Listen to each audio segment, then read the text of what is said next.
வணக்கம். நம்ம இன்னைக்கு பார்க்க போகிற topic new NCERT syllabus class 7 social science the exploring society India and beyond புக்லேருந்து part 1 chapter number 4 new beginning cities and states. இந்த லெசனில் நம்ம என்ன பார்க்க போகிறோம்னு பார்த்தீங்கன்னா what is meant by second urbanisation of India. இந்தியாவுடைய செகண்ட் அர்பனைசேஷன்னா என்ன? Why were the Janapadas and Mahajanapadas an important development in India's early history? இந்தியாவுடைய early historyல Mahajanapadas and Janapadas உடைய important developments என்னென்ன இருந்ததுன்னு சொல்லி பார்க்க போகிறோம். What kind of system of governance did they evolve? அவங்களுடைய பீரியடில் அப்போ வந்து பார்த்திங்கன்னா எந்த மாதிரியான கவர்னன்ஸ் வந்து இருந்ததுன்றதையும் பார்க்க போகிறோம். Let us recall that in the early second millennium BCE, that is over a few centuries after 2000 BCE, the Indus, Harappan, Sindhu-Saraswati civilization, which we called India's first urbanization, disintegrated. அதாவது அந்த 6th வந்துட்டு நம்ம சிந்து Saraswati civilisation பற்றி படிச்சிருக்கோம். அதில் வந்து பார்த்திங்கன்னா second millennium BCE அந்த பீரியடில் வந்து பார்த்திங்கன்னா சிந்து சரஸ்வதி சிவிலைசேஷன் வந்துட்டு டிஸப்பியர் ஆக ஆரம்பிச்சதுன்னு பார்த்தோம். Some of its cities were abandoned. அதோடைய சில சிட்டிஸ்லாம் வந்துட்டு கைவிடப்பட்டது. In others, some people continued living there but reverting to the rural lifestyle. சில சிட்டிஸ்லாம் வந்து என்னாச்சுன்னா மக்கள் வந்து அங்கேருந்து கைவிட்டுட்டு போயிட்டாங்க. எதனாலன்னு பார்த்தீங்கன்னா அங்கே இருந்த ஃபெமைன் இல்லைனா வந்துட்டு பார்த்தீங்கன்னா ஃப்ளட் வந்துருக்கலாம், இல்லைனா வந்து ஃபுட் வந்து கிடைக்காம அந்த சிட்டிஸ் வந்துட்டு அபண்டன்ட் ஆகிருக்கலாம். அதுக்கப்புறம் வந்து பார்த்தீங்கன்னா சில பீப்புள்ஸ் வந்து அங்கேயே கண்டினியூவாக வாழ ஆரம்பித்தாலும் அவங்களாம் வந்து பார்த்தீங்கன்னா ரூரல் லைஃப் ஸ்டைலுக்கு வந்துட்டு ரிவர்ட் ஆகிட்டாங்க. They had to since all the component of the Harappan urban order is disappeared. Elaborate structure, both private and public, crowded street and busy market, different communities with a specialized occupation, metalsmith, potter, builders, weavers, craft people and so on. A writing system, a sanitation system, the presence of an administration and behind it all, a large state structure with a ruling class at the head. அதாவது வந்து பார்த்திங்கன்னா அவங்கக்கிட்ட இருந்த அந்த ஹரப்பன் அர்பனில் இருந்த எல்லாமே வந்து disappear ஆக ஆரம்பிச்சிது. என்னென்னு பார்த்தீங்கன்னா ஒரு எலாபரேட் ஸ்ட்ரக்சர், ப்ரைவேட் அண்ட் பப்ளிக்காக இருந்த எல்லாமே வந்துட்டு டிஸப்பியர் ஆக ஆரம்பிச்சிடுது. அது மட்டும் இல்லாமல் அந்த க்ரௌடட் ஸ்ட்ரீட்டு, பிஸி மார்க்கெட், அவங்க ஸ்பெஷலைஸ்டு பீப்புள் இருந்திருப்பாங்கள்ல, மெட்டல் ஸ்மித்து, அப்புறம் potter, builders, weavers, craft people எல்லாமே கொஞ்சம் கொஞ்சமாக அவங்களுடைய ரைட்டிங் சிஸ்டம், சானிடேஷன் சிஸ்டம், அவங்களுடைய அட்மினிஸ்ட்ரேஷன்ஸ், அவங்களுடைய ரூலர் எல்லாமே வந்துட்டு பார்த்திங்கன்னா டிஸப்பியர் ஆக ஆரம்பிச்சிது 2000 BCE ஃபியூ சென்ச்சுரிஸ்லேயே. And for a whole millennium, urban life remained absent from India, though there may have been a few towns here and there in North India. இருந்தாலும் அவங்களுடைய அந்த ஹோல் மில்லினியத்திலே வந்து பார்த்திங்கன்னா அந்த அர்பன் லைஃப் எல்லாமே வந்து பார்த்திங்கன்னா ஃபுல்லாகவே ஆப்சென்ட் ஆகிடுது. இருந்தாலும் ஃபியூ டவுன்ஸ் அங்கேயும் இங்கேயும் நார்த் இந்தியாவில் இருந்ததுன்னு சொல்கிறாங்க. Indeed, there were important regional cultures which we not study here. இருந்தாலும் அந்த கல்ச்சர் வந்து நம்ம இங்கே வந்து படிக்க போகிறதில்ல. இங்கே நம்ம என்ன படிக்க போகிறோம்னு பார்த்தீங்கன்னா செகண்ட் அர்பனைசேஷன் பற்றி தான் படிக்க போகிறோம். Then in the first millennium BCE, a vibrant new phase of urbanization began in Ganga Plains, part of the Indus or Sindhu Basin and neighboring region, gradually spreading to other part of the subcontinent. அதாவது வந்துட்டு நம்மளுடைய time லைனில் 2000 BC இங்கே வந்து common era, இங்கே வந்து before common ஏராவில் வந்து 2000 BCEயில் சிந்து Saraswati civilisation வந்துட்டு டிஸப்பியர் ஆச்சுன்னு பார்த்தோம். தென் ஃபஸ்ட் மில்லினியம் 1000 BCEயில் வந்து பார்த்திங்கன்னா இந்த செகண்ட் அர்பனைசேஷன் வந்து ஸ்டார்ட் ஆச்சுன்னு சொல்கிறாங்க. இப்போ நம்ம ஃபஸ்ட் மில்லினியம் பற்றி தான் பார்க்க போகிறோம். Millennium means 1000 year. அந்த BCE 1000 BCEயில் நடந்த விஷயத்தை பற்றி தான் நம்ம பார்க்க போகிறோம். அது என்னென்னு பார்க்கலாம். இந்த ஃபஸ்ட் BCE எந்தெந்த பிளேஸ்லலாம் வந்து இருந்ததுன்னு பார்த்தீங்கன்னா கங்கா பிளெயின்ஸும் பார்ட் ஆஃப் இண்டஸ் பேஷன்ஸ், அதுக்கப்புறம் அதோடைய நெய்பரிங் ரீஜன்லேயே வந்து பார்த்திங்கன்னா இந்த செகண்ட் அர்பனைசேஷன் வந்து ஸ்ப்ரெட் ஆக ஆரம்பிச்சது. இது இல்லாமல் சப்கான்டினென்ட் ஃபுல்லாகவே வந்து ஸ்ப்ரெட் ஆக ஆரம்பிச்சது. How do we know this? நமக்கு வந்து இது எப்படி தெரியும்? Mainly from the two sources. ஒன்று வந்து archaeological excavations that have confirmed the existence of those ancient urban centers and ancient literature describing them. Late Vedic, Buddhist and Jain literature are full of reference to these new urban centers. அதாவது வந்து பார்த்திங்கன்னா ரெண்டு source மூலமாக வந்துட்டு இந்த second அர்பனைசேஷனை பற்றி நம்ம வந்துட்டு தெரிஞ்சுக்கலாம்னு சொல்கிறாங்க. ஒன்று வந்து ஆர்கியாலஜிக்கல் எக்ஸ்கவேஷன்ஸ், ஆர்கியாலஜிக்கல் எடுக்கிற அந்த சோர்ஸ்லேருந்து பார்த்திங்கன்னா தெரிஞ்சுக்கலாம். இது வந்துட்டு பார்த்திங்கன்னா அப்போ வந்துட்டு ஏன்ஷியன்ட் பீரியட்லேயும் வந்து அர்பன் சென்டர்ஸ் வந்து இருந்திருக்குன்றது வந்துட்டு நமக்கு தெரியப்படுத்துது. அதே மாதிரி வந்து பார்த்திங்கன்னா ஏன்ஷியன்ட் லிட்ரேச்சர்னு சொல்லக்கூடிய late Vedic and Buddhist Jain literature மூலமாகவும் வந்து பார்த்திங்கன்னா நம்ம வந்து ரெஃபரன்ஸாக வச்சு தெரிஞ்சுக்கலாம்னு சொல்கிறாங்க. This new phase is often called India's second urbanization. The new phase தான் வந்துட்டு நம்ம என்ன சொல்கிறோன்னா இந்தியாஸோடைய செகண்ட் அர்பனைசேஷன் சொல்கிறோம், which incidentally has continued right up to today. Let us see how this phase emerged. So இந்த செகண்ட் அர்பனைசேஷன் வந்து பார்த்திங்கன்னா இப்போ வரைக்கும் கண்டினியூடாக வந்து இருந்துகிட்ருக்குன்னு சொல்கிறாங்க. Janapadas and Mahajanapadas. Towards the end of the second millennium BCE, regional culture gradually reorganized themselves in North India. அதாவது வந்து பார்த்திங்கன்னா செகண்ட் மில்லினியம் பிசியில், அதாவது 2000 மில்லினியம் பிசியில் வந்து பார்த்திங்கன்னா அதோட எண்டில் வந்துட்டு எல்லாமே டிஸப்பியர் ஆகிடுச்சின்னு பார்த்தோம். இப்போ வந்து பார்த்திங்கன்னா அந்த செகண்ட் மில்லினியம் பிசியில் வந்து கொஞ்சம் கொஞ்சமாக அவங்க வந்து ரீஆர்கனைஸ் பண்ணிக்கிட்டாங்க. நார்த் இந்தியாவில் இருந்தவங்க கொஞ்சம் கொஞ்சமாக வந்துட்டு அவங்க வந்து ரீஆர்கனைஸ் பண்ணிட்டாங்க. As the people formed the clans or group probably sharing a common language, common customs, each clan come to associated with territory or janapadas lead by a raja or ruler. அங்கேயும் இங்கேயும் இருந்து some peoples என்ன பண்ணாங்கன்னு பார்த்தீங்கன்னா ஒரு glands, ஒரு group of பீப்புளாக வந்து form பண்ண ஆரம்பித்தாங்க. அவங்களுக்குள்ள ஒரு பார்த்தீங்கன்னா ஒரு காமன் லாங்குவேஜஸை வந்து ஷேர் பண்ணிக்கிட்டாங்க. இங்கே இருக்க பீப்புள் ஒரு லாங்குவேஜோ, இங்கே இருக்க ஒரு பீப்புள் ஒரு லாங்குவேஜோ, அவங்களுக்குள்ள ஒரு காமன் லாங்குவேஜஸஸ் வந்து ஷேர் பண்ணிக்கிட்டாங்க. ஈச் கிளாம்ஸ், ஒவ்வொரு கிளாம்ஸும் வந்து அவங்க இன்னொரு ஜனபதாஸா, ஒவ்வொரு குரூப்பும் வந்து பார்த்திங்கன்னா என்ன சொல்கிறாங்கன்னா ஜனபதாஸ்ன்னு சொல்கிறாங்க. அவங்கள வந்து அந்த ஜனபதாஸ் வந்து பார்த்திங்கன்னா ஒரு ரூலர், அதாவது ராஜான்ற ஒரு ரூலர் வந்து ரூல் பண்ணிட்டு இருந்தாங்க. அவங்க தான் அந்த குரூப்பை வந்து லீட் பண்ணி கொண்டு போனாங்க. ஜனபதாஸ்ன்ற வேர்ட் எங்கேருந்து வந்தது பார்த்திங்கன்னா which is the Sanskrit word which means where the people have set food, that is have settled down. ஜனான்னா என்ன மீனிங்னா where, Jana the people, where the people, ஜனானா the peopleன்னு சொல்கிறாங்க. செட் த ஃபுட், எந்த இடத்துல பாதம் பதிச்சாங்களோ, மக்கள் எந்த இடத்துல பாதம் பதிச்சாங்களோ அதுதான் வந்து ஜனபதாஸ்ன்னு சொல்கிறாங்க. அதுக்கான மீனிங் என்னென்னா வேர் த பீப்புள் செட்டில் டவுன், மக்கள் எங்கே போயிட்டு குடியேறினாங்களோ அதுதான் வந்துட்டு ஜனபதாஸ்ன்னு சொல்கிறாங்க. குரூப் ஆஃப் பீப்புள் வந்து லீவ் பண்ண பிளேஸ் தான் வந்து ஜனபதாஸ்ன்னு சொல்கிறாங்க. Janapadas grew as trade network expanded and connected them by 8th or 7th century BCE. Some of those early states had merged together. The resulting bigger unit were known as Mahajanapadas. இந்த group of people Janapadas இருக்காங்கல்ல, அவங்கள வந்து பார்த்திங்கன்னா trading நெட்ஒர்க்கை வந்து expand பண்ணுறாங்க. ஒருத்தவங்க வந்துட்டு ட்ரேடுனால connect ஆகிட்டு இருக்காங்க. எப்போன்னு பார்த்தீங்கன்னா 8th or 7th century BCEயில். இதனால் என்ன ஆகுதுன்னு பார்த்தீங்கன்னா அவங்களுக்குள்ள ஒரு பிக்கர் யூனிட் வந்து கிரியேட் ஆகுது. ஸோ இங்கே இருக்க ஜனபதாஸ் எல்லாம் வந்து பார்த்திங்கன்னா ட்ரேட் மூலமாக ஒன்று நெட்ஒர்க் வந்து கனெக்ட் பண்ணுறாங்க. இந்த பிக்கர் யூனிட்டை தான் வந்து என்ன சொல்கிறேன்னு பார்த்தீங்கன்னா மகாஜனபதாஸ்ன்னு சொல்கிறாங்க. Although the text have different list of them, the more frequent list give the names of 16 Mahajanapadas extending from the Ganga in the north west to Anga in the east and the Asmaka in the central close to the Godavari river. அதாவது வந்து பார்த்திங்கன்னா இந்த people வந்துட்டு ஒன்று trade மூலமாக நெட்ஒர்க்கை connect பண்ணாங்க. அந்த group bigger யூனிட்டை தான் நம்ம என்ன சொன்னோம்னா மகாஜனபதாஸ்ன்னு சொன்னோம். அந்த மகாஜனபதாஸ் வந்து பார்த்திங்கன்னா அந்த மகாஜனபதாஸோட லிஸ்ட் வந்துட்டு டெக்ஸ்ட்டில் வந்து நிறைய லிஸ்ட் வந்து கொடுத்துருக்காங்க. ஆனால் மோஸ்ட் ஃப்ரீக்வெண்ட் லிஸ்ட் எவ்வளோ நேம்ஸ் இருந்துருக்குன்னு பார்த்தீங்கன்னா 16 மகாஜனபதாஸ் நேம்ஸ் வந்து டெக்ஸ்ட்டில் மோஸ்ட் ஃப்ரீக்வெண்ட்டாக வந்து கொடுத்துருந்தாங்க. இந்த மகாஜனபதாஸ் எங்கெங்கெல்லாம் வந்து எக்ஸ்டெண்ட் ஆகிருந்தாங்கன்னு பார்த்தீங்கன்னா காந்தாரா இன் த நார்த் வெஸ்ட், அதாவது நார்த் வெஸ்ட், இந்தியாவுடைய நார்த் வெஸ்ட்டில் காந்தாராவும், அதே மாதிரி வந்து பார்த்திங்கன்னா ஈஸ்ட்டில் அங்கான்ற பிளேஸ்லையும், சென்ட்ரல் ஏஷியாவில் அஸ்மகான்ற பிளேஸ்லையும் வந்து ஸ்ப்ரெட் ஆகியிருந்தாங்க. எக்ஸ்டெண்ட் ஆகி இந்த எல்லா பிளேஸ்லையும் இந்த ஹோல் ஏரியாவில் வந்து எக்ஸ்டெண்ட் ஆகிருந்தாங்க. இதிலிருந்து இவ்வளோ ஏரியாவுக்கு வந்து எக்ஸ்டெண்ட் ஆகிருந்தாங்க. இந்த அஸ்மகான்ற பிளேஸ் எங்கே இருக்குன்னு பார்த்தீங்கன்னா close to the Godavari river. இதெல்லாமே வந்து நம்ம மேப்பில் பார்ப்போம். There may have been a few more along the some smaller janapadas continuing independently. இது இல்லாமல் few more ஜனபதாஸும் வந்து பார்த்தீங்கன்னா அவங்க வந்து இண்டிபெண்ட்டாகவே கண்டினியூ பண்ண ஆரம்பித்தாங்க.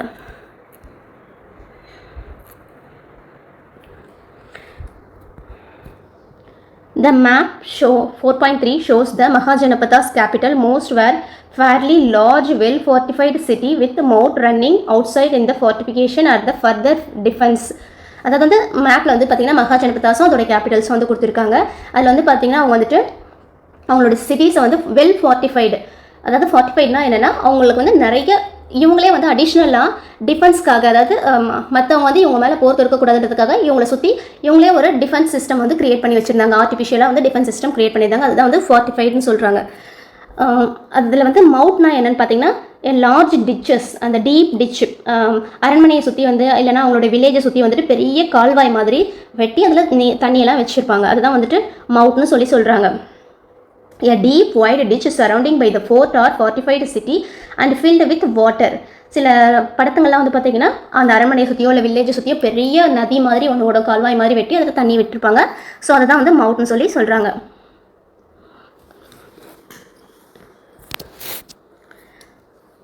Often the gateway through the rampart wall would be deliberately kept narrow and so guards may control the movement of the people and goods entering or leaving the city. அவங்களுடைய gateway வந்து எப்படி இருக்கும்னு பார்த்தீங்கன்னா ரேம்பார்ட் வால், அந்த வால் வந்து ரேம்பார்ட் மாதிரி, அதாவது மூடி திறக்கிற மாதிரி ஒரு ரேம்ப் மாதிரி வந்து செட் பண்ணியிருப்பாங்க. அது மட்டும் இல்லாமல் வந்து பார்த்தீங்கன்னா அந்த வே வந்து ரொம்ப நேரோவாக குறுகலான வழியாக தான் இருக்கும். ஸோ அதனால் என்ன பண்ணுவாங்கன்னு பார்த்தீங்கன்னா அங்கே இருக்க காட்ஸ் வந்துட்டு அந்த சிட்டிஸ்குள் அந்த வில்லேஜ் ஆர் சிட்டிஸ்குள்ளே என்டர் ஆகிற பீப்புளையும் அவங்க வர என்டர் ஆகிற கூட்ஸையும் இங்கேருந்து வெளியில் போகிற கூட்ஸையும் வந்து மானிட்டர் பண்ணுறதுக்கும் கண்ட்ரோல் பண்ணுறதுக்கும் உங்களுக்கு ஈஸியாக இருக்கும். ரொம்ப அகலமான வழியாக இருந்தால் எவ்வளோ பேர் வராங்க, எப்படி என்ன போகுதுன்றது தெரியாது. அதனால் அந்த வேவை வந்து ரொம்ப நேரோவாக வந்து வச்சுருந்தாங்க, மானிட்டர் பண்ணுறதுக்கு ஈஸியாக இருந்தது. It is fascinating to note the most of the ancient capital continue to be living cities today. Modern city have often 2500 years old. இதில் முக்கியமான விஷயம் என்னன்னா இன்றைக்கி இருக்க டுடேஸில் இருக்க மாடர்ன் சிட்டி வந்து 2500 இயர்ஸ்க்கு முன்னாடி இருந்த சிட்டிஸ் அண்ட் கேபிட்டல்ஸ் வந்து பேஸ் பண்ணி தான் இருக்குன்ற மாதிரி சொல்கிறாங்க. Early democratic traditions. Each janapada has an assembly or council called sabha or samiti where matters concerning and clan would be discussed. அதாவது வந்து பார்த்திங்கன்னா அவங்களுடைய டெமோக்ராட்டிக் ட்ரெடிஷன்ஸ் வந்து எப்படி இருந்ததுன்னு பார்க்குறோம். அதில் வந்து ஒவ்வொரு ஜனபதாஸும் வந்து அவங்களுக்குன்னு ஒரு அசம்பிளி, அதாவது வந்து பார்த்திங்கன்னா சின்னதாக ஒரு சபை மாதிரி வந்து நடத்துவாங்க. அதில் வந்து பார்த்திங்கன்னா அந்த அசம்பிளியை நம்ம என்ன சொல்லுவோம்னு பார்த்தீங்கன்னா சபான்னு சொல்லுவோம், இல்லைனா சமிதி. ஜனபதாஸோடைய அசம்பிளியை வந்து சபா இல்லைனா சமிதின்னு சொல்கிறோம். அந்த இடத்துல என்ன பண்ணுவாங்கன்னு பார்த்தீங்கன்னா அந்த கிளான்ஸ் வந்துட்டு அந்த குரூப் ஆஃப் பீப்புளில் வந்து அங்கே இருக்க மேட்டர்ஸை வந்து டிஸ்கஸ் பண்ணுவாங்க. We may assume that most of the members are elders in the clans. அந்த group of people வந்து எப்படி இருப்பாங்கன்னு பார்த்தீங்கன்னா மோஸ்ட்லி எல்டர்ஸாக தான் வந்து இருப்பாங்க. The Raja was not expected to rule independently or arbitrarily. அதாவது வந்து அந்த கிளான்ஸோட டிஸ்கஷன் பண்ணி தான் அந்த ரூலர் வந்துட்டு ஏதாவது ஒரு முடிவு எடுக்க முடியும். ஆனால் வந்துட்டு பார்த்தீங்கன்னா அவர் வந்து இண்டிபெண்ட்டாக எந்த ஒரு முடிவும் வந்து எடுக்க முடியாது. அந்த கிளான்ஸோட டிஸ்கஸ் பண்ணி தான் வந்துட்டு அவங்க வந்து முடிவு எடுப்பாங்க. இங்கே வந்து பார்த்தீங்கன்னா அந்த மகாஜனபதா 16 மகாஜனபதாஸும் அவங்களுடைய கேபிட்டல்ஸும் வந்து இந்த மேப்பில் கொடுத்துருக்காங்க.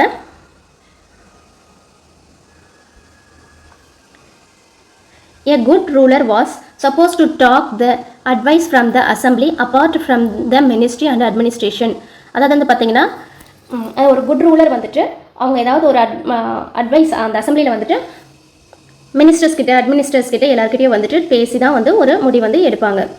Indeed, according to some text, an incomplete ruler could be removed by the assembly. சில டெக்ஸ்ட்டில் வந்து பார்த்தீங்கன்னா அதாவது இந்த மாதிரி வந்து இண்டிபெண்ட்டாக இருக்கிற ரூலர் வந்து அந்த அசம்பிளி வந்து அவங்களை தானாகவே வந்து ரிமூவ் பண்ணிட்டோம்னு சொல்லிட்டு சில டெக்ஸ்ட்டில் வந்து மென்ஷன் பண்ணியிருக்காங்க. Of course, while such mentions are significant, it is not meant that it was an established law. Let us remember that the data we have for such remove period is incomplete. அதாவது வந்து பார்த்தீங்கன்னா அவங்கள வந்து incomplete அவங்களுடைய datas வந்து இன்கம்ப்ளீட்டாக இருக்குது. எப்போ வந்து ரிமூவ் பண்ணாங்கன்ற டேட்டாஸ்லாம் வந்து இன்கம்ப்ளீட்டாக இருக்குது. ஏன்னா வந்துட்டு அவங்க வந்து ரூல்ஸை வந்து ஃபாலோ பண்ணலன்றதுனால அவங்கள வந்துட்டு அசம்பிளி வந்து ரிமூவ் பண்ணியிருக்கோம். The third political system, in their political system, Mahajanapathas expanded the basic principles of the Janapathas. அதாவது வந்து பார்த்தீங்கன்னா இவ்வளோ நேரம் நம்ம பார்த்தது எல்லாமே ஜனபதாஸோடைய பொலிட்டிக்கல் சிஸ்டம். அது வந்து கிளான்ஸ் அண்டு குரூப்பாக வந்து ஃபார்ம் பண்ணியிருப்பாங்க. அவங்கள வந்து ரூல் பண்ணுறவங்க யாருன்னு பார்த்தீங்கன்னா ராஜா இல்லைனா ரூலர்னு சொல்லுவோம் அவங்கள. அவங்க வந்து பார்த்திங்கன்னா அவங்க குரூப்போட வந்து டிஸ்கஸ் பண்ணி தான் வந்துட்டு ராஜா வந்து முடிவெடுக்க முடியும். இங்கே மகாஜனபதாஸ் வந்து பார்த்திங்கன்னா பேசிக் பிரின்சிபல் ஜனபதாவுடைய பேசிக் பிரின்சிபலை எக்ஸ்பேண்ட் பண்ணி தான் வந்துட்டு இவங்களுடைய மகாஜனபதாஸோடைய பொலிட்டிக்கல் சிஸ்டம் வந்து ஃபார்ம் பண்ணியிருப்பாங்க.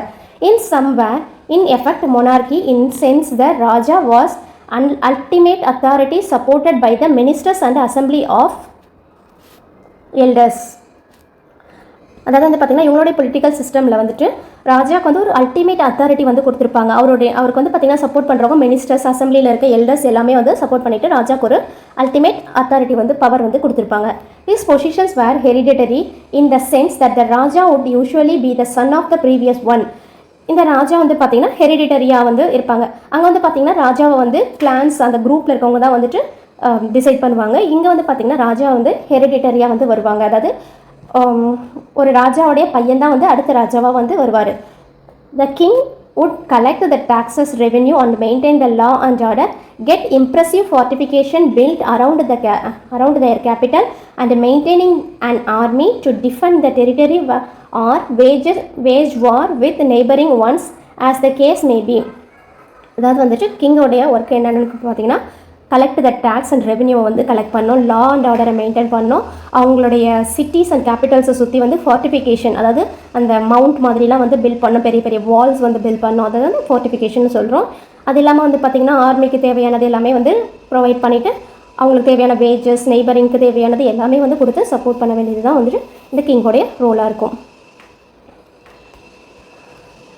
மகதா located in the part today's Bihar. Magadha எங்கே இருக்குதுன்னு பார்த்தீங்கன்னா இப்போ இருக்க பீகாரில் வந்து மகதா என்ற மகாஜனபதாஸ் இருக்குது. கோசலா வந்து எங்கே இருக்குது பார்த்தீங்கன்னா உத்தரப்பிரதேஷில் இருக்குது. அவந்தி வந்து மத்திய பிரதேஷ்லேயே வந்து இருக்குது. Where the among the most of the powerful such states. இதெல்லாம் வந்து பவர்ஃபுல் ஸ்டேட்ஸாக வந்து இருந்திருக்கு. இங்கே பார்த்தீங்கன்னா Magadha, Kosala and then Avanti.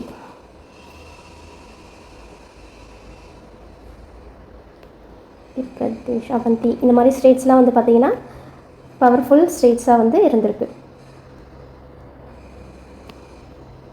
However, at least 2 Mahajanapadas, Vaji and the neighboring Malla as different system. இங்கே வந்து பார்த்திங்கன்னா வாஜியும் அதோடைய தென் மல்லா இவங்க ரெண்டு பேரும் வந்து தனி டிஃப்ரெண்ட் சிஸ்டம் வந்து வச்சுருந்தாங்க. The sabha and samiti has more power and took important decision through the discussion. இவங்களுடைய சபா அண்ட் சமதி வந்து பார்த்திங்கன்னா மோர் பவராக வந்து இருந்தாங்க. அவங்களுடைய டிசிஷன் எல்லாமே வந்து பார்த்திங்கன்னா த்ரூ த டிஸ்கஷன் மூலமாக தான் இருந்தது. And if necessary through the vote, தேவைப்பட்டால் வந்து ஓட் பண்ணியும் வந்து முடிவை வந்து எடுப்பாங்க. Surprisingly in this include the selection of the raja. This means that those Mahajanapadas which we called ganas and sanghas. அதாவது வந்து பார்த்திங்கன்னா இவங்களுடைய இதெல்லாமே டிஸ்கஸ் பண்ணி தான் எடுப்பாங்க, தேவைன்னா ஓட் போட்டும் எடுப்பாங்க. இதில் வந்து சர்ப்ரைசிங்கான விஷயம்னா அந்த ராஜாவை செலக்ட் பண்ணுறதுக்கு கூட வந்து பார்த்திங்கன்னா ஓட் மூலமாக தான் வந்துட்டு செலக்ட் பண்ணுவாங்க. இந்த மாதிரி டிசிஷன் எடுக்கிறது எல்லாமே ஓட் பண்ணி தான் வந்து பண்ணியிருக்காங்க. இவங்களுடைய ராஜாவை வந்து என்ன சொல்லுவாங்கன்னு பார்த்தீங்கன்னா கனாஸ் அண்ட் சங்காஸ்ன்னு சொல்லுவாங்க. வி வேர் நாட் மொனார்கி, இவங்க வந்து முடியாட்சி வந்து செய்யறதில்ல. Their function must be called democratic. இவங்களுடைய ஃபங்க்ஷன்ஸ் எல்லாமே வந்து டெமோக்ராட்டிக்காக வந்து பப்ளிக்கோட டெசிஷனோட தான் வந்து நடந்திருக்கு. அங்கே வந்து பார்த்திங்கன்னா வந்துட்டு இந்த மகதா அங்கெல்லாம் வந்துட்டு மொனார்கி ராஜாவுடைய முடிவு தான் இருக்கும். இங்கே வந்து பார்த்திங்கன்னா பப்ளிக்கோட டிஸ்கஸ் பண்ணி எடுத்திருக்காங்க. Since the member of the assembly were the one to select the ruler and take major decision. In fact, இங்கே இதோட ஃபங்க்ஷன்ஸ் வந்து எல்லாமே வந்து பார்த்திங்கன்னா ரொம்ப டெமோக்ராட்டிக்காக இருந்திருக்கு. அது இல்லாமல் வந்து பார்த்திங்கன்னா ரூலர்ஸ் தான் வந்து மேஜர் டிசிஷன் வந்து எடுத்திருக்காங்க. சம்டைம்ஸ் வந்து ஓட் பண்ணியோ இல்லைனா வந்து டிசிஷன் கேட்டோ எடுத்திருக்காங்க. In fact scholars have often called them early republic as they are indeed one of the earliest such system in the world. Scholars இந்த வைஜி மல்லாவுடைய ரூலிங் சிஸ்டத்தை என்ன சொல்கிறாங்கன்னா ஏர்லி ரிபப்ளிக். இப்போ நம்ம இருக்கிறது ரிபப்ளிக் கண்ட்ரி, அது இந்த ரிபப்ளிக் கண்ட்ரியோட ஏர்லி வெர்ஷன் தான் வந்து இந்த வாஜி மல்லாலாம் சொல்லிட்டு ஸ்காலர்ஸ் வந்து நேம் பண்ணியிருக்காங்க. More innovations. The age of Janapadas and Mahajanapadas was an age of the profound change in which the impact in Indian civilization. இந்த ஜனபதாஸ் அண்ட் மகாஜனபதாஸோட ஏஜ் வந்து பார்த்தீங்கன்னா இந்தியாவுடைய சிவிலைசேஷனில் ஒரு நல்ல சேஞ்ச் வந்து கிரியேட் பண்ணியிருக்குன்னு சொல்கிறாங்க. Until the present time in this chapter Indus culture roots in grade 6 we saw the emergence of several new schools of thought, late Vedic, Buddhist and Jain in particular and their respective literatures. So 6th வந்து பார்த்திங்கன்னா India's cultural ரூட்டில் வந்து பார்த்திங்கன்னா நிறைய schools வந்து emerge ஆச்சுன்னு பார்த்தோம். அதாவது வேதிக் ஸ்கூல், புத்திஸ்ட் ஸ்கூல், ஜெயின் அந்த மாதிரி நிறைய ஸ்கூல்ஸ் வந்து எமர்ஜ் ஆச்சுன்னு பார்த்தோம். த schools disseminated the teaching in literature through the scholars, monk and nuns traveling across the India or people undertaking the pilgrimage. அதாவது வந்து பார்த்திங்கன்னா அந்த ஸ்கூல்ஸ் வந்து பார்த்திங்கன்னா நிறைய இடத்துக்கு டிசமினேட் ஆகிட்டு என்ன பண்ணாங்கன்னு பார்த்தீங்கன்னா டீச்சிங் வந்து பண்ணாங்க. யார் வந்து டீச் பண்ணாங்க பார்த்தீங்கன்னா ஸ்காலர்ஸ் வந்து டீச் பண்ணாங்க. மாங்க்கு, நன்ஸு இவங்கெல்லாம் வந்து பார்த்திங்கன்னா இந்தியாவுடைய நிறைய பிளேஸ்க்கு வந்து போயிட்டு டீச்சிங் வந்து பண்ண ஆரம்பித்தாங்க. Indian art also underwent a renewal, it will be blossom in the age of empires. அந்த ஏஜில் வந்து பார்த்திங்கன்னா நிறைய இந்தியன் ஆர்ட்டும் வந்ததுன்னு சொல்கிறாங்க. Urbanization does not happen without technology. Let us remember that the Harappan civilization mastered copper and bronze metallurgy. Now in the second urbanization, a major shift in technology. அதாவது வந்து பார்த்திங்கன்னா அந்த ஹரப்பன் அர்பனைசேஷன் வேணும்னாலே நம்மளுக்கு வந்து பார்த்திங்கன்னா கண்டிப்பாக வந்து டெக்னாலஜி இல்லாமல் வந்து ஒன்றும் பண்ண முடியாது.